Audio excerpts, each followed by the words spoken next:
حضرت اسامہ بن زید بن حارثہ رضی اللہ تعالی عنہ اس واقعہ کو بیان کرتے ہیں، بخاری شریف کے اندر یہ واقعہ مذکور ہے۔ آپ ارشاد فرماتے ہیں کہ محبوب علیہ الصلوۃ والسلام نے ہمیں ایک قبیلہ کی طرف جنگ کے لیے بھیجا، ہم وہاں چلے گئے، اس قبیلہ کے ساتھ ہماری جنگ ہوئی، ہماری لڑائی۔ قبیلہ کا ایک شخص تھا،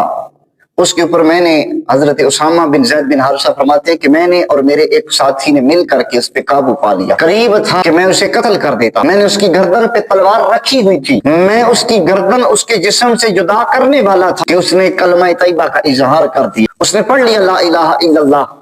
فرماتے ہیں کہ میں نے اس کے باوجود بھی اسے قتل کر دیا۔ اب جب واپس آئے، یہ بات محبوب علیہ الصلوۃ والسلام سے عرض کی کہ یا رسول اللہ صلی اللہ علیہ وسلم، ایک ایسا شخص جو اسلام کا دشمن ہے، جو اسلام کے مقابلے میں میدان جنگ کے اندر اترا،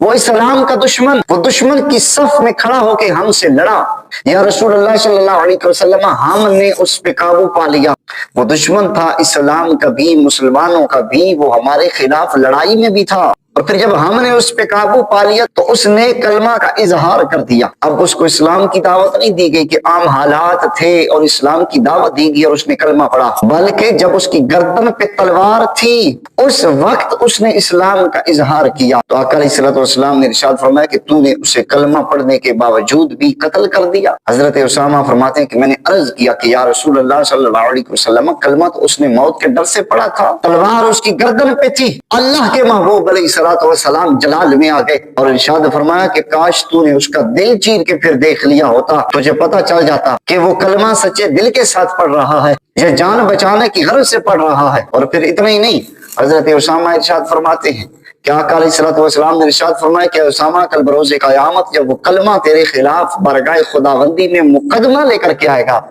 کہ باری تعالیٰ اس نے کلمے کا اظہار کیا تھا، میں نے اسے پناہ دی تھی، لیکن اس شخص نے اسے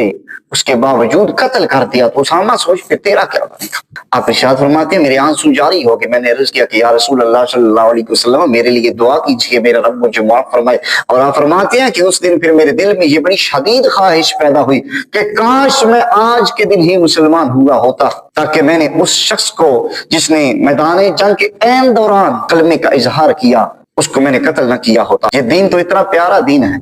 کہ عین میدان جنگ میں جس نے کلمے کا اظہار کیا اس کے قتل سے منع فرماتا ہے، اور تم نے ان لوگوں پہ گولیاں چلا دی جن کے دلوں کے اندر اپنے رب کی محبت اور اپنے محبوب کی محبت بستی تھی، جو رات کے اندھیروں میں سڑکوں پہ کھڑے ہو کے خدا کی توحید کا اعلان کر کر کے، جو اذانیں پڑھ پڑھ کے، جو درود و سلام کے نغمے اور ترانے گا گا کر کے فلسطین کے نہتے مسلمانوں کے ساتھ اظہار یکجہتی کر رہے تھے، تم نے ایسے کلمہ گو لوگوں پہ گولیوں کی بچھاڑ کر دی، انہیں موت کے گھاٹ اتار دیا۔ تو پھر سوچو نا کہ کل بروز قیامت تمہارا کیا ہوگا۔